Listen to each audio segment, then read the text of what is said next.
Wes Goldberg, December 19th episode of the Just Basketball Show. We have Zach LaVine to get to today. We have the NBA Cup final. But we got to start with, to me, what is the most bizarre NBA news story I've seen in a long time. It doesn't even involve actual basketball. It involves the Charlotte Hornets taking away a PS5 from a kid that they gave a PS5 to in a giveaway and then having to show a public apology and retroactively gave the kid a PS5 and like a suite to the game. And I just have to ask you, like, how do we think the Hornets, just whoever was running this, decided, you know what? You know, it'd be great in an age of cell phones to give a kid a PS5 in a giveaway and then take away said PS5. Like, do they think this was going to go over well? My first thought was, did James Dolan buy the Charlotte Hornets? Yeah, it's a great question. What did Michael Jordan keep ownership somehow and is like, guys, we got to keep costs down. That's a $350 gaming device. Can't let a kid have it. You know, I'm worth billions, but that's a step too far. It's very Grinch Stole Christmas vibes. It's giving Grinch. Yeah. It's giving Grinch. That's a pull quote, just so you know we're doing that, and that's going as a pull quote. It's giving Grinch. We're doing it. Yep. Okay. I just don't understand. This is I find NBA games overproduced. Like, generally, I think there's too much going on. I know it's not for me and I'm a boomer or whatever. Give the kid the PS5 is like just a holiday layup, and even though they gave him a jersey, it's like if you gave us like a nice bottle of whiskey and then like we at a giveaway and then we walk away and said, by the way, we're giving you the $20 like bottle of Kamchatka vodka instead. Like that's what that is. You know what would be a great twist is if the parents went back up to like the Hornets business relations person or whoever's in charge and was just like, we really don't want Timmy having the PlayStation. We're like one of those parents that like are no screen time. Yeah. It's like, can you just but we don't want to be the enemy. He doesn't know you. Can you just like take this away from him?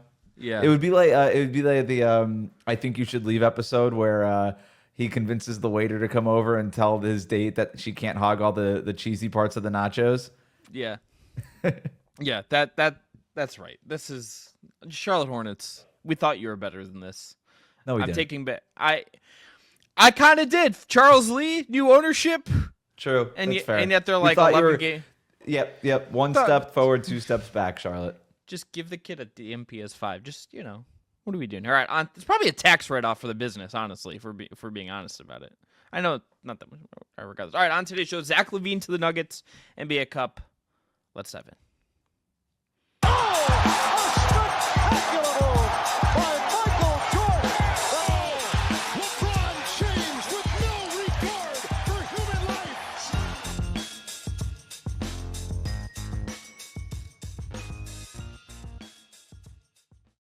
What is up, everyone? Chris Manning and Wes Goldberg here with you on the Just Basketball Show, your twice weekly show covering all things hoops.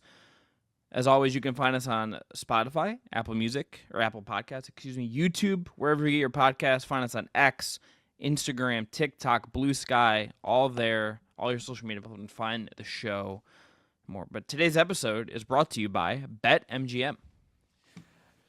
If you haven't signed up for BetMGM yet, use the bonus code JUSTBASKETBALL. You'll get up to $1,500 on a first bet offer on your first wager with BetMGM. Here's how it works. Download the BetMGM Sportsbook app on iOS or Android. Sign up using the code JUSTBASKETBALL. Deposit at least $10 and place your first wager on any game. You'll receive up to $1,500 back in bonus bets if the bet loses. Just make sure to use the bonus code JUSTBASKETBALL when you sign up. Gambling problem? Call 1-800-GAMBLER. Must be 21 or older to wager. Terms and conditions apply.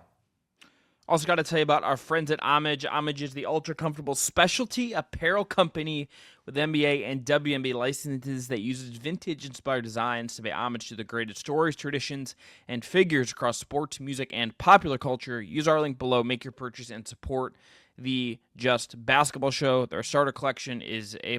I have like 3 pieces from it for Cleveland sports teams. Go check them out. You won't regret it. Wes, let's start with Zach LaVine. I know the NBA Cup happened, but it's trade season in the NBA. We're here. Dennis Schroeder set it off, and now Zach LaVine rumored to be of interest to the Denver Nuggets. And I got to tell you, I really like this for Denver. If they're able to do this, I've talked myself into this. Pull the curtain back a second. We were texting about what to cover on the show today. I've had a very busy couple days of work finishing up stuff for the holidays in corporate America. and you said Zach LaVine to the Nuggets, and I immediately had like a mini panic attack in my chest, wondering if I missed Zach LaVine being traded to the Nuggets. As someone who doesn't have X on my phone right now, who is like kind of bricked my phone in a lot of ways, like I just mostly like hit Reddit and see if I missed anything. Was panicked that there was like a LaVine trade that already happened. It has just been reported that the Nuggets have interest in LaVine. And you have to talk me off the excitement ledge here, but I really like this for Denver. I think a Michael Porter Jr. trade for 2 players is probably the optimal way to do this. But if they're not going to go that route, and it also is probably harder in this environment to get 2 role players into that salary slot, it just is. I think LaVine as a on-ball scorer, as a spacer, and putting him as like the third peg on a good team, I think that's the kind of swing that I could really get behind for Denver. Yeah, I'm not going to pull you off the cliff. I'm going to push you over it here. Let's go. I'm in. I'm into this idea, and I'm surprised how little that I had to talk myself into it, too. Yeah. This, on its face, just makes a lot of sense. Zach Lowe tweeted from, wherever he is these days that... Zach Lowe just post his wholesome Instagram posts and like play break. It's the best. This era of Zach Lowe, free agent Zach Lowe is incredible. Quote tweeted the Athletic report that came out during the first quarter of the NBA Cup title game. Just shows you, and just quick aside, perfect metaphor for how little people care about the NBA Cup or the on-court product in general, and how most people just care about the soap opera trade rumor stuff. I think Darvin Ham during the game, nobody cares. Darvin Ham cares the most. Taurean Prince, 2-time NBA Cup champion, cares the second most. Then I don't know how, and Adam Silver's probably third, and then everyone else is probably like ambivalent. So once this report came out, Zach Lowe quote tweeted it and said that Denver has actually had interest in Zach LaVine in the past, and I thought that was interesting. And it makes sense why. He's a really clean fit in what it is that they're doing. The main reason I like it is I'm not even overthinking it here, Chris. Mm-hmm. It's a talent upgrade. And if you're the Denver Nuggets, since you won the championship in 2023, the rest of your competition has added talent and you've lost talent. This is just a talent play, and it makes a ton of sense. You're the Denver Nuggets. I know Zach LaVine's contract is tough a couple years from now. Who cares? Nikola Jokic is an MVP right now. Like, you're ready to go. You don't have the luxury of worrying about a couple of years from now. And look, Michael Porter Jr.'s contract isn't exactly like cap friendly or team friendly either. So you're moving one sort of tough contract for another one. You could basically do Michael Porter Jr. and Zeke Naji for Zach LaVine straight up. And I think Chicago would at least have to think about that, especially if they're trying to move off of Zach LaVine. Denver might be able to include one first-round pick in the future or something like that. I'm sure Chicago would hold out for something like that. But Zach LaVine in a vacuum is a better player than Michael Porter Jr. And he provides some of the same things in terms of three-point shooting, right? Lights-out three-point shooter, just the same way that Michael Porter Jr. is. If anything, on higher volume, because he can create his own shot. He can pull up into a three-pointer where Porter Jr. can do a little bit of that, but just not as dynamic, not as at a high volume as Zach LaVine does it. And here's the part that I really like about it, Chris. It's kind of a hedge against Jamal Murray. Yeah. If his powers have been completely Space Jam zapped away here, like, you now have an on-ball creator. Would it be crazy? And I know this sounds like blasphemous, and Denver Nugget fans don't want to hear this. If you traded for Zach LaVine, would he already be the second best player or second best offensive player on the Denver Nuggets? I think I would have to just say it's a little bit blasphemous just because of the pedigree, right? Like, I think there's an explosiveness with LaVine. There's a size thing with LaVine that would be nice. Mm-hmm. I also think in terms of the parts of his game, you would want to kind of whittle out. Jokic is the perfect kind of guy to say, Zach, you don't get to just play iso ball as much anymore. We want you to cut a little more. Like, him coming off of Jokic screens and giving goes to Jokic would be really dynamic instantly in a way Murray is not. I think there would be moments in certain series and against certain matchups where the game gets bogged in a half court, where maybe Murray doesn't have a given night, where that your statement would be true, that it would end up being that way.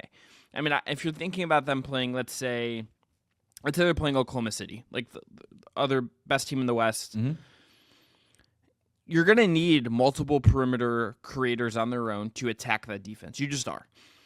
And if Lou, I'm not going to say he's going to be super efficient against a Lou Dort, but he could be. He could have like nights where he gets hot. It gives you another way to attack that even to break it down.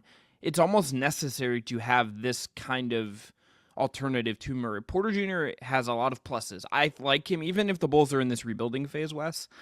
If he's a guy who's going to space off of your Kobe Whites, your Josh Giddey's, you can help you find out what you have in those guys. He's a little bit overpaid. Maybe you could flip him in again in a year to a team who wants that spacing and has a contract they want to move or something. You could still move him to a good team again in a year if you really wanted to. You could try to at least. He's not giving you that on ball. So that part of his game hasn't really developed enough where you're like, okay, we can throw him in ISO and he can get us a bucket in a tight game. LaVine, it's game 7 against Oklahoma City and Murray doesn't have it, and you need a tough bucket or you need a quick shot coming off of an ATO, you can go to LaVine for that and have more faith that he's going to execute in that specific spot. And that way, I think it could definitely be, he could definitely have a higher ceiling than Murray in some ways. So a couple of things here. In terms of the on-ball creation, I think that's a super important part of this. Michael Porter Jr. is not the on-ball creator that Zach LaVine is. When Zach LaVine is right, and for this season, he's been right. He's a joy to watch. He's got an incredibly smooth game, gets to the rim. He's a lights-out three-point shooter. He's a good locker room guy by all indication. Like, everybody loves playing with this guy. The only problem with Zach LaVine is his contract and the fact that he's not worth that contract. But, everybody seems to love him.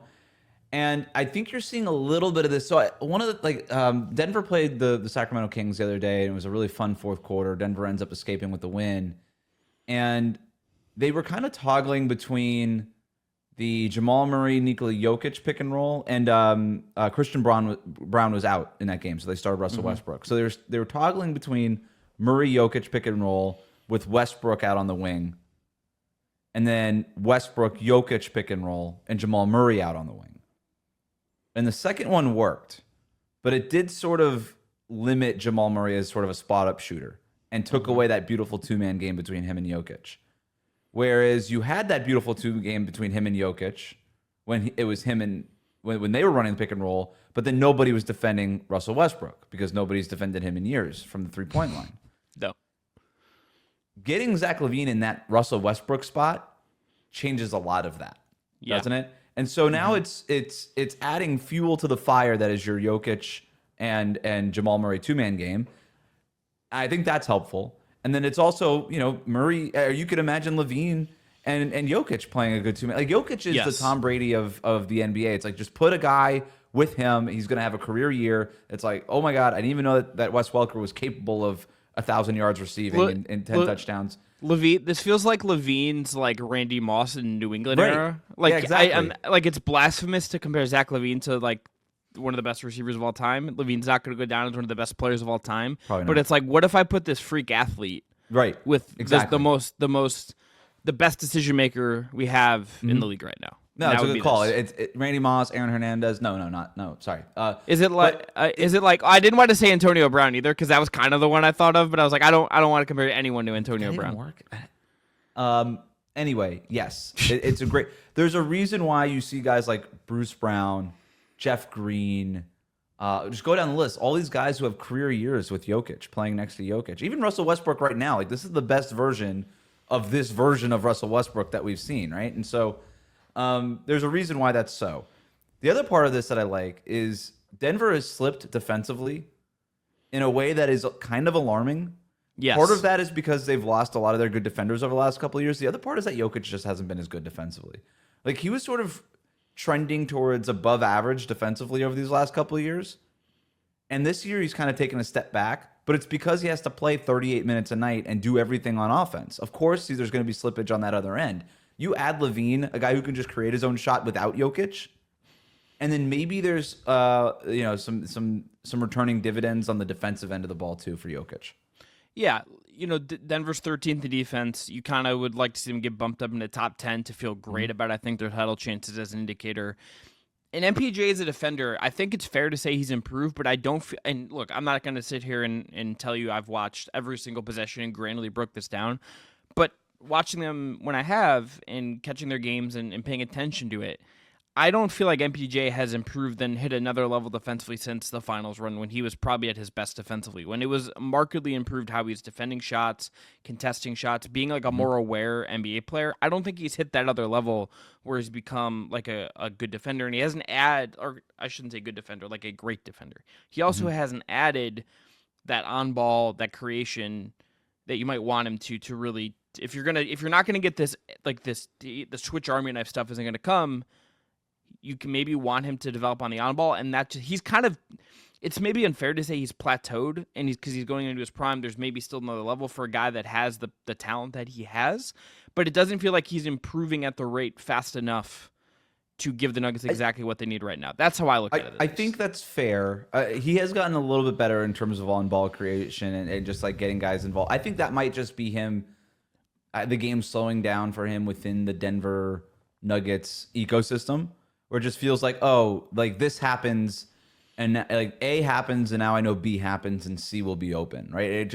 But he's not really creating shots for others. I just think he's like kind of recognizing patterns a little bit more. So you're seeing his assist numbers tick up a little bit. Defensively, he has been a little bit better. The main thing for him is that he's been available. He played 81 of the 82 games last season. He's been mostly available for this season. That's the biggest shift for Michael Porter Jr. And it's why that contract isn't untradeable anymore, right? It's, oh, well, this guy can play after all the back surgeries and some of the problems that he was having. I think he's a really good player. I think Zach LaVine is a better player. And so if you're Denver, that's why this trade makes some sense. And functionally, it's like, no disrespect to Zeke Naji. I don't, like, if Zeke Naji is the salary, DeAndre Jordan was playing over him the other night. I mean, it's over for him in Denver. He needs a change of scenery. Yeah, I don't care. I think this is... I don't want to. I feel slightly hypocritical considering I just absolutely dunked on LaVine the other day in his contract and when we talked about trade things. But this is one I really candidly had not considered, and this is one that I do really like. The more we broke it, and I feel like Denver, to your point earlier, to maybe bring this full circle. This is the kind of trade that at their point and where they are, I think, like if it costs you a first, I don't go for the title. If you get another title, you give Jokic, you get this window. Kind of just got to swing for the fences. I think it would be worth the risk. So his starting lineup hypothetically would be Jamal Murray, Zach LaVine, Christian Brown and out small forward, Aaron Gordon, and Nikola Jokic. You're a little undersized. Yeah. I did like the length that Michael Porter Jr. had, although LaVine has a longer wingspan. He's like 6'5", 6'6", so he's not a shorty, right? Like he's not coming in. No. But like Michael Porter Jr. is like 6'9", 6'10", 6'11", something like that. So you're getting a little bit smaller. I do think maybe it's an overall wash defensively, probably, like all in all. Offensively, I think you're capable of hitting another level. Like if Denver can be still 13th in defense, but top 2 in offense, that's a title contending profile these days. And that might be what the goal is in a trade like this. Yeah, I think that's right. Hope they do this sooner rather than later. I think would be just get it. If you're going to do it, let's more time to acclimate, more time to do it. I think would be worth it. Wes, let's go to the NBA Cup. The Bucks did it, and I'm just going to ask you one question about this. The game itself was not a great game performance by the Thunder, but I think the question to be coming out of this, considering the Bucks are the team that won it, and they're in this run of good form, Dame and Giannis really good in this game. Do you believe that this Bucks NBA Cup win in the form they've showed in it, do you feel like this elevates them in your title picture? Does this make them the third in the East to Cleveland and Boston? Does this put them in that conversation? We should know Cleveland, Milwaukee play on Friday in Cleveland, a game that should be great. Ooh, you going? I am not going because tickets are... For people that don't know, there's a huge Greek population in Cleveland. The ticket prices are for Giannis already higher. The Greek population shows out for Giannis. I will be watching it probably at a bar on Friday night is what I would guess. Do you have a Greek town in Cleveland? There's a lot of Greek restaurants. There's not a Greek town, but there is a huge like Greek immigrant population. A lot of Greek Orthodox churches. Good to know.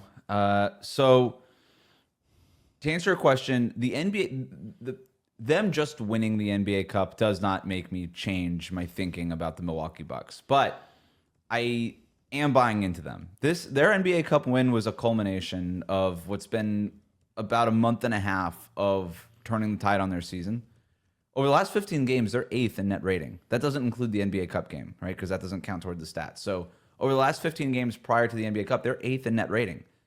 They just took down the team number 1 in net rating in the NBA in the Oklahoma City Thunder.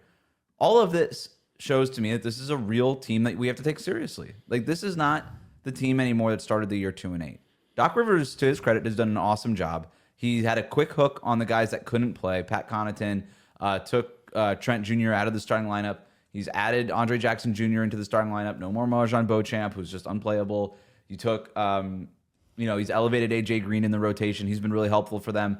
They're long. They're getting Chris Middleton back. He didn't play in the NBA Cup game, but he's been back and playing minutes off the bench for him.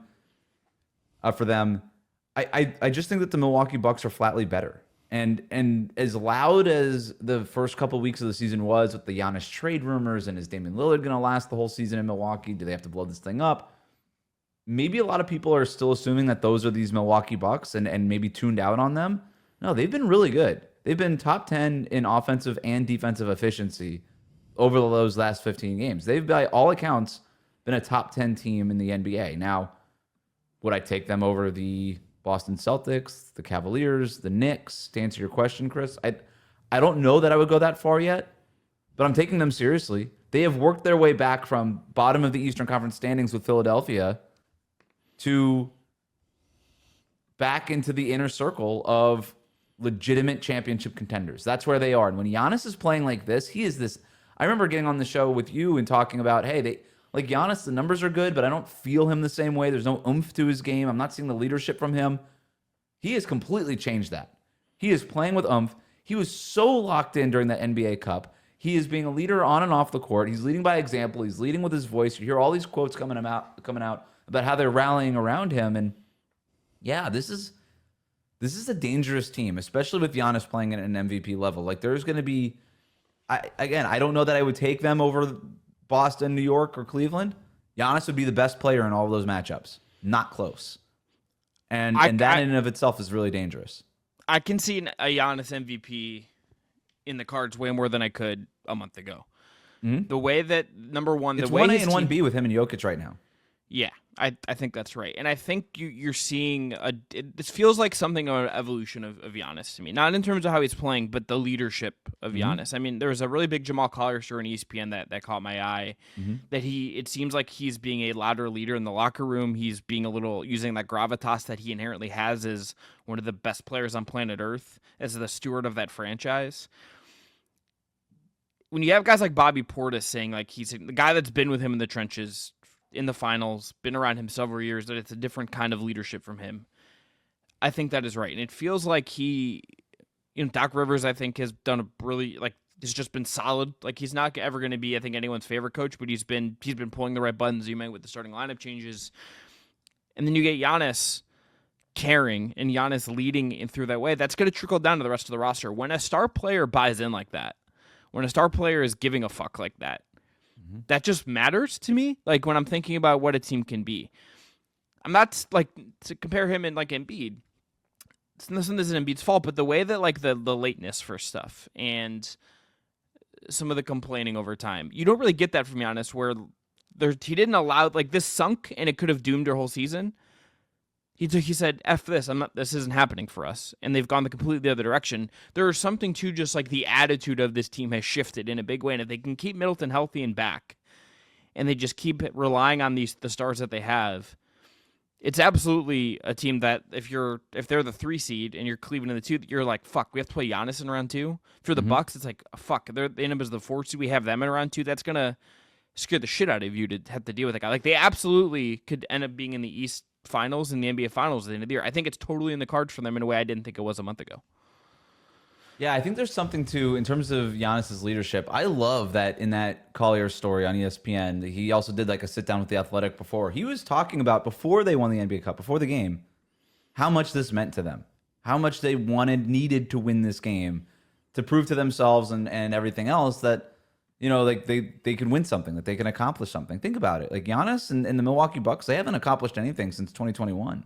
No. Since they won the championship. This is the first real bit of tangible accomplishment. Giannis has been in MVP conversations and stuff like that, but as a team, they haven't really done anything. since that championship. So they needed this. And Giannis was out there talking about how much he cared about this. It was kind of the antithesis of the Thunder, right? The Thunder, I don't even know if they knew they were in the NBA Cup, right? They were so casual and like kind of laissez-faire about the whole thing, which is their identity, and that kind of stems from Shea and just how he carries himself. Not that that's a bad thing, but Giannis has been a little bit like that at other times in his career, but in this instance, he was so transparently caring about this. And what I was impressed by in that is because, hey, if you come out and lay an egg, heck, if you come out and do what the Thunder did and just shoot 5 of 28 from 3-point or whatever it was, 5 of 37 from 3-point range, you can you end up with egg on your face, right? Like you look really dumb. Hey, we really cared about this, and then we just got wiped off the floor by 20 points. But he didn't care. He put it out on the line. There's some risk in that in terms of the public persona and all of that. And he doesn't care. He said he knows there's so much confidence that he's playing with. And I think his teammates are really feeding off of that. It's very like general leading his army into the trenches, right? I'm out here. I'm risking it. I'm the face of this. If we fail, it's because of me. If we succeed, it's because of all of us. And I think that really does resonate. Like he's always been a lead by example guy, but now it's both things. Even just the way that he's like, the job is not finished. They don't really have the champagne celebration. Like every little bit of this feels like they are just taking everything incredibly seriously. Yeah, that was a little too it's try hardy for me. Yes, 100%. But I get why. Like I get why athletes go to that message space. Received. Yes. Yeah, it's like you go to the space, you signal that there's more work to be done. That like this isn't the ultimate goal. We still have a whole season to go. We're not gonna like make this a huge deal. We're not gonna go like maybe they did go out and have a good time in Vegas. I hope they did. I was just gonna ask you. They did, right? They just didn't do it in front of the cameras. They clearly went to the club or a nice restaurant or whatever it was that they wanted to do it and opened several bottles of champagne. Yeah, we'll find out how they look Friday in Cleveland if they're just absolutely sluggish and get run off the court. I wonder, did they take the unopened bottles and then just pay the corkage at the new place, or do you just buy the new ones? You probably, I think they probably have enough money to not think about that. Whereas they all just got $500,000. So yeah, I did enjoy Dame being like, there's two ways to answer what you do with that money, which is the question all these guys get asked every year. It's just a new question that they have to have an answer for now. Dame was like, I'm going to give it to guys. That's a good charitable answer. Giannis is like, do you understand how expensive diapers are? Yeah, Giannis with the populist message about the cost of living in this country. It's just like that incredible stuff. I did enjoy Josh Hart being like, oh, there's that new watch. I forget what brand it was, but there's a new watch I got my eye on. I was like, okay. I respect the honesty. Treat yourself. I get it. Yeah. Isaiah Hartenstein was like, oh, he told, I think it was Malika Andrews. We all agreed that we were going to give it to a couple of charitable funds in Oklahoma City. And she's like, oh, like you as a team? He's like, oh, no, me and my family. Like, we all agreed. I don't know what the team is doing with theirs. but then they lost. So Yeah, they lost. Doesn't matter anyway. But look, I'm taking the Bucks seriously. I think you have to with Giannis at the head. What would you do? What do you mean? What would the money? $500,000 for winning the NBA Cup. What are you doing? Student loans paid off. Yeah, that's probably the same for me. I don't have. But the thing is, I don't have that much left. So I like, okay, let's just say, yeah. Let's just say you lose. I only know this roughly. I don't know how it's actually. Actually, my first question, I would ask like my captain, so I learned this the other day. If let's say you and I let's say you win the Mega Millions right now, right? Yeah. You have a 24% federal tax right off the bat. Okay. That comes out from the lump sum. Then you get your state tax. Ohio, it's 4%. I don't know what it is in Florida. 0. Then the money, you're probably right. Then you have to pay income tax based on the lump sum. Uh-huh.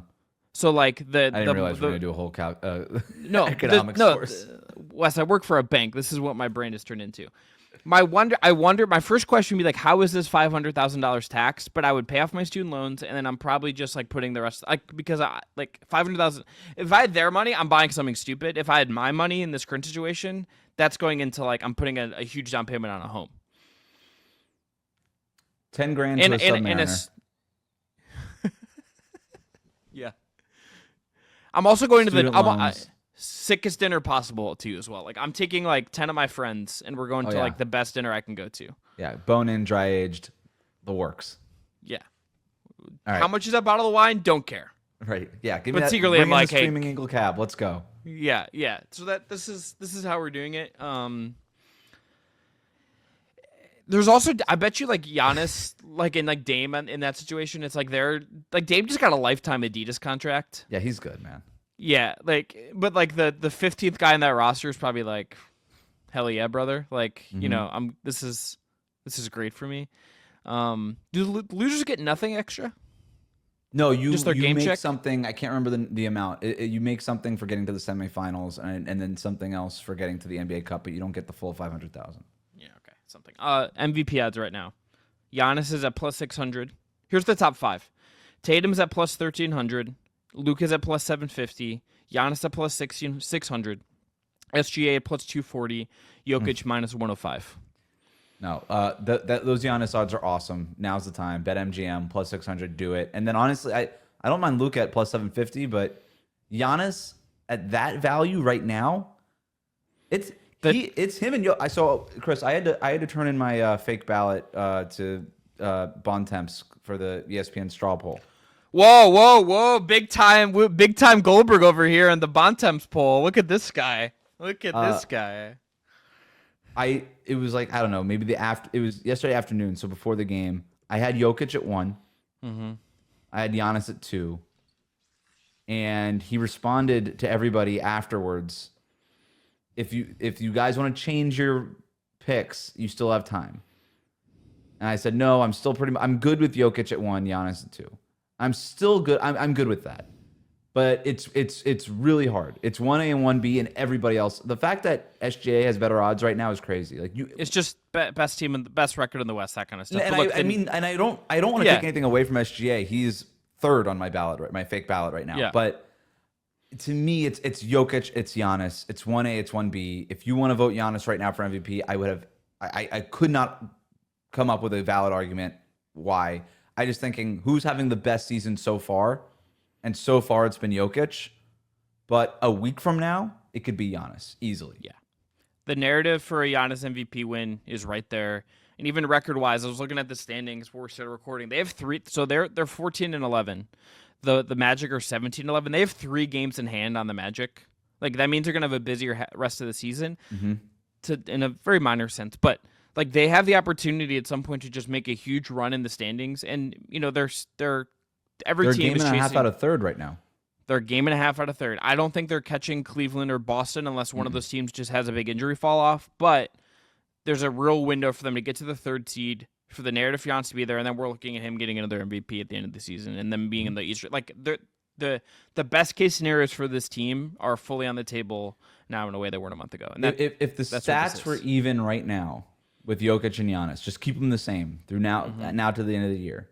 But Milwaukee is a top 3 seed in the East, and Denver's still at like 5. I'm giving it to Giannis. Giannis is getting the MVP, exactly. Yeah, and I think there could and also that's voter behavior, by the way. That's not even like my pick. I'm telling you that's what will happen.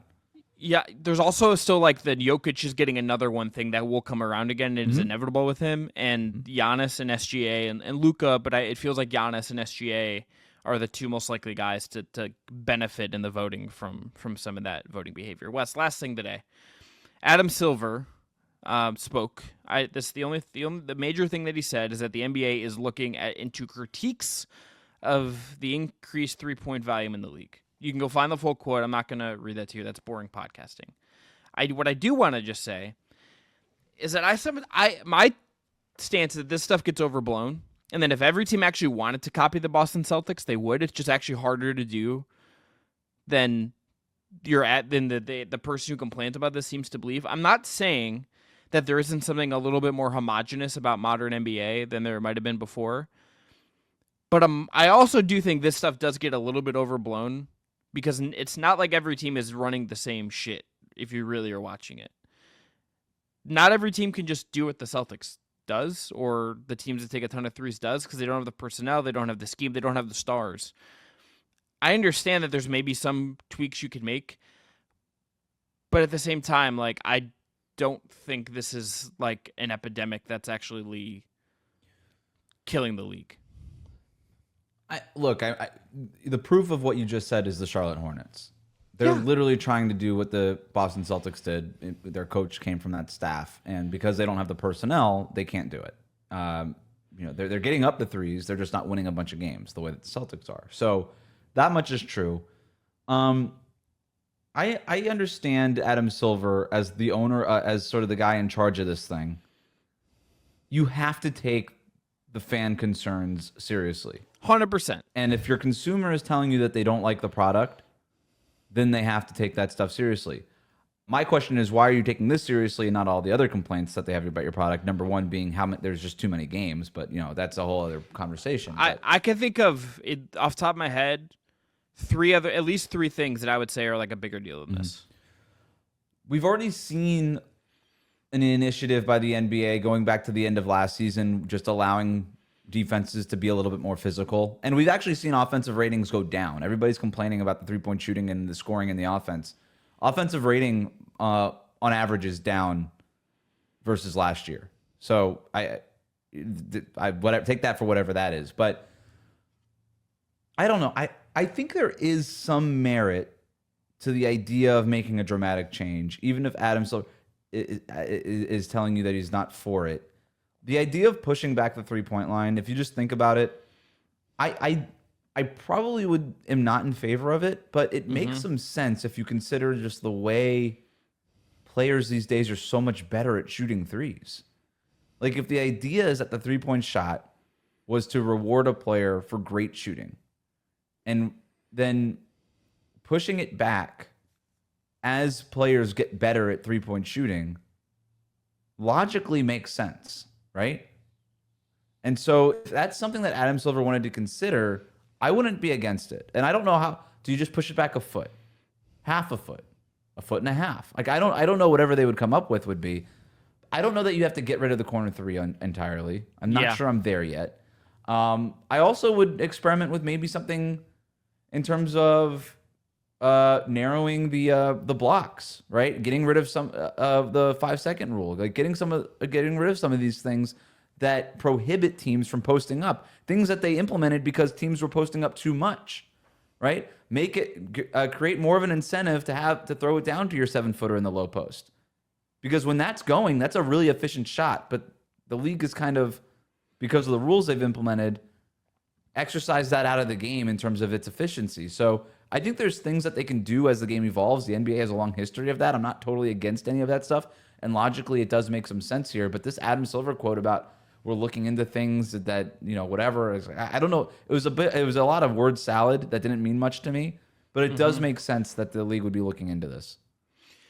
Yeah, Kirk Goldsberry, who's obviously very well known in nerd basketball circles, talked about, like, on a recent Bill Simmons episode, that Silver asked him to present his research and ideas about 3-point shooting. Someone, I guess, suggested getting rid of the corner three, and then so you're never going to see a slam dunk again. If you do that, it would ruin spacing. There's, I think, some truth to that. I also just think I can't think about this, Wes, and Adam Silver also getting asked about TV ratings. Like that, like to your point about the product and people being not into the product. I think that's probably the whole thing.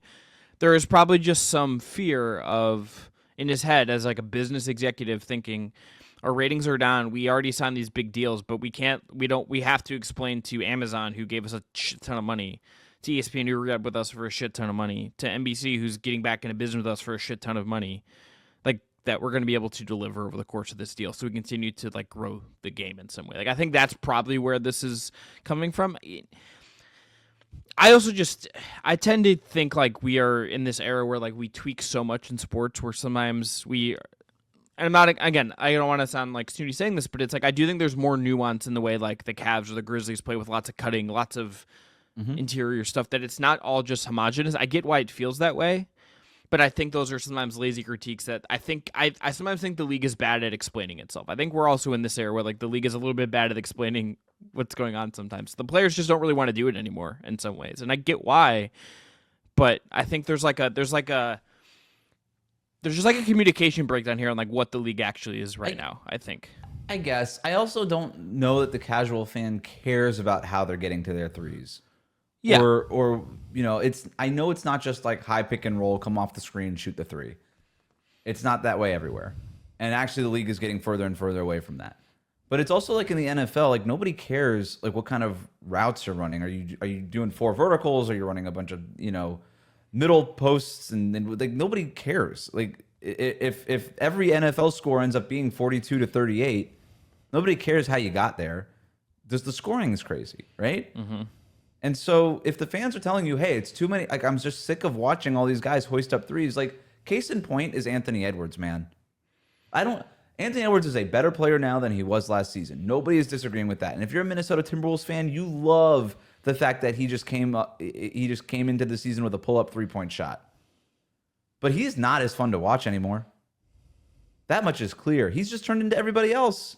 He's taking 12 threes a game. Anthony Edwards, the most exciting dunker in the league outside of maybe Ja Morant.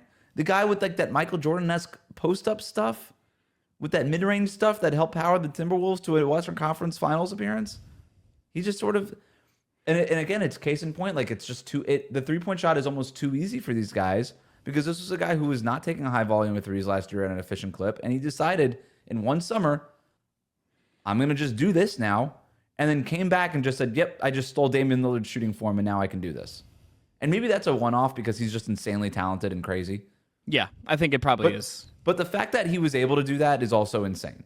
And so I'm here for the idea of increasing the level of difficulty for the three-point shot to make it more special again. Mm-hmm. Because if the NBA has a problem, they have a problem with scarcity, right? It's scarcity among NBA, like the amount of games. It's scarcity amount of the three-point shooting.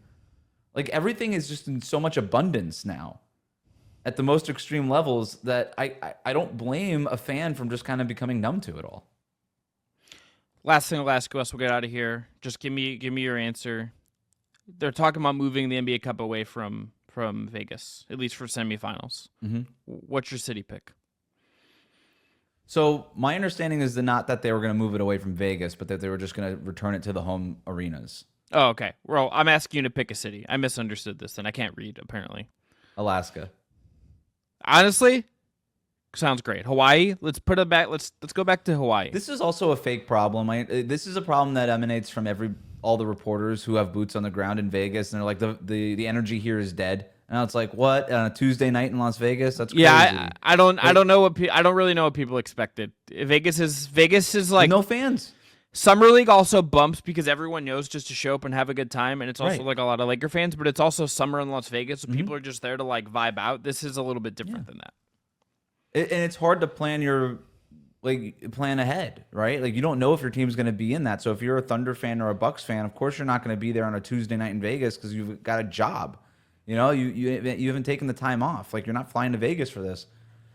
My answer to this is A, nobody cares outside of the people who are in that arena, and a vast majority of the people consuming that product are not at the arena. And B, if it's awkward on TV, just pump in the crowd noise. Who cares? Yeah. It's embarrassing for a home arena to do that with ostensibly your fans in the arena not making enough noise, but it's a neutral site. Who cares? Nobody can get embarrassed. Just pump in the crowd noise. It'll sound fine on TV. The players won't know the difference because they're focused on the game. We're done. Like, why is this a problem? Yeah, I think that's right. All right, we're going to end there. I'm Chris Manning. That's Wes Goldberg. Back at you next week. We'll preview the Christmas Day slate of NBA games, give you a take about each team, what to watch for in these games. Happy holidays. Enjoy your weekend. We'll talk to you next week.